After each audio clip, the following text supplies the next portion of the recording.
Então, assim, a ansiedade, ele é um estado, né, de resposta que nós temos, né, fisiológica e emocional. Então, né, grava isso. Então, é um estado de resposta fisiológica. Então, assim, o coração às vezes acelera, dói a cabeça, dói a garganta, cada um tem uma resposta. Tem gente que tem diarreia, né, tem gente que dá dor no estômago, dá dor na nuca. Então são vários sinais e sintomas. Insônia, peso na cabeça, tontura, foi o que as pessoas foram me falar. Fica gelado, o coração dispara. Deixa eu ver o que mais aqui que as pessoas falaram. Palpitação, dores de cabeça, dor de garganta, dor de barriga, aparecem roxos no corpo. Então, assim, são diversos sinais e sintomas. Mas olha só que interessante. Nós não estamos falando sufocamento. Olha só, tem gente que fica sufocada, né? Vontade de fugir, tem gente que quer, né, sair de lado. Então, olha só que interessante. Se nós estamos falando de uma patologia, né, nós estamos falando de um diagnóstico de ansiedade, tremor, palpitação. Então, assim, por que cada pessoa, né, tem um sintoma diferente dentro do seu processo de ansiedade? É isso que eu quero que vocês entendam hoje, dentro de uma visão biológica. Nós nunca podemos esquecer, tá? Sensação de engasgo, tem gente que soluça, tem gente que fica gago, né? Tem gente que a gagueira piora, angústia. Então, assim, cara, são vários e vários e vários sinais e sintomas que, né, realmente podem aparecer. Então, olha só que interessante. Quando a gente está ali sobre um estado de ansiedade, né, quando a gente tem esses sinais e sintomas, na verdade, esses sinais e sintomas, eles são alguns trilhos, sabe? Eles são, como que eu falo? Ele é só um caminho para que você possa realmente compreender a causa da sua ansiedade. Porque, assim, a ansiedade, os sinais e os sintomas, eles geralmente não são ali a causa real do problema. É isso que eu quero que vocês entendam, né? Será que a ansiedade é o problema? Então, assim, aí a pessoa fica assim, eu sou ansioso e eu preciso tratar a minha ansiedade, né? Então, eu vou usar um óleo essencial, eu vou fazer vou tomar um ansiolítico, né? E às vezes não resolve, né? Por que não resolve? Porque nós estamos olhando, né? Então, pensa assim, a pessoa está olhando principalmente para o sintoma da ansiedade. Mas a pessoa geralmente não está prestando atenção na causa da ansiedade. Então, vocês que colocaram aí os sinais e sintomas de vocês até agora, eu quero que vocês pensam e escrevam aí para mim quais são as situações, quais são as circunstâncias que geralmente elas vão disparar a tua ansiedade. Escreve aí para eu ver se vocês pensam sobre isso, né? Qual que o que acontece na vida, né, para que a minha ansiedade dispare? Ó, por exemplo, estão falando aqui, o período da manhã é mais difícil. Então, por que a tarde e a noite não é tão difícil? Entendeu? Por que algumas pessoas têm a insônia, outras não? Né? Mas isso que é interessante, para a gente começar, então, se você quiser um tempinho, pega um papel, uma caneta, todas as lives a partir de hoje é um processo praticamente ali para que a pessoa entenda, traição, estão falando aqui, gera a ansiedade.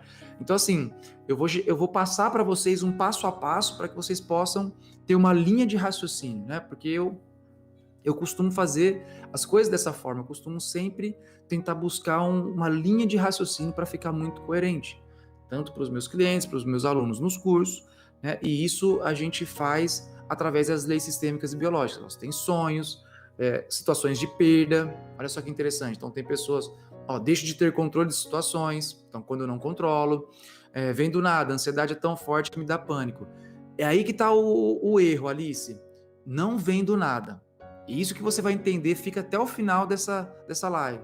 Ficar longe de casa. Então sempre tem algo que dispara a ansiedade. É que a gente não presta atenção no que dispara a ansiedade. Entende a diferença? Então, assim, é muito importante que você consiga entender esse processo para você não ter mais essa linha. Eu quero ajudar você, tá? Principalmente você que falou isso, medo do futuro, legal. Eu quero ajudar você a nunca mais ter essa concepção de que vem do nada o meu sintoma. Então, assim, não é assim que funciona. Por quê? Vocês sabiam que a ansiedade, que nada mais é do que um pensamento, na verdade, né, um medo de algo que vem lá da frente, né, um medo do futuro.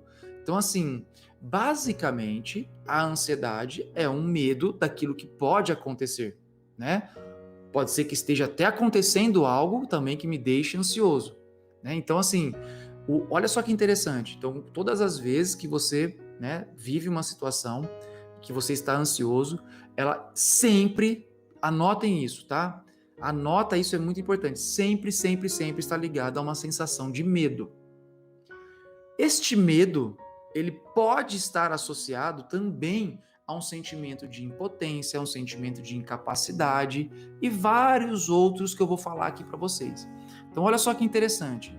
Olha, vocês já estão entendendo que se eu tenho uma ansiedade, de qualquer forma, eu tenho um medo de alguma coisa, tá? Então, eu tenho um medo. Ponto. A partir desse momento, o que vocês têm que entender? Vamos para a natureza, né? Vamos pensar nos animais. Então, imagina que você tem lá a savana no safari.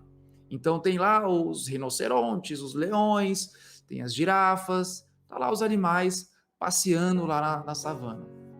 Pensa o seguinte, se os animais não tivessem como, de alguma forma, prever o futuro, você entende que eles sempre cairiam numa enrascada? Não é verdade? Então, olha só que interessante. Os animais, eles têm esse mecanismo de ansiedade. O que seria isso? É o de alguma forma tentar prever o futuro. Por que eles fazem isso? Para sobreviver.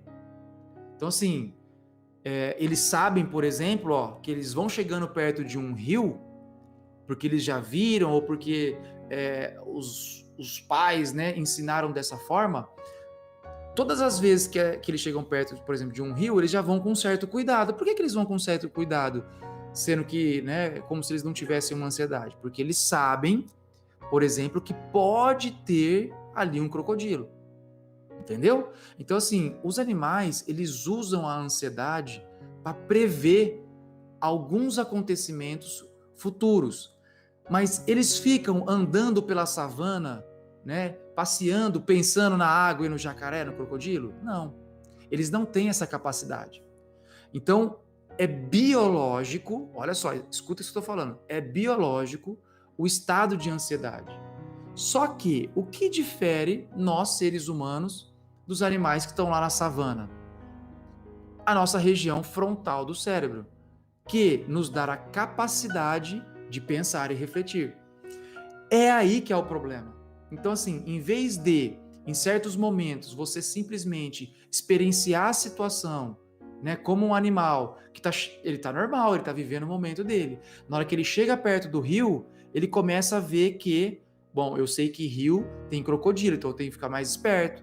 Eu tenho que ver, né, ele vai analisando, ó. Então, é um estado de ansiedade, ele fica com o pé atrás, ele vai chegando pertinho, ele tenta beber um pouquinho de água, ele recua, né? Às vezes ele não vai.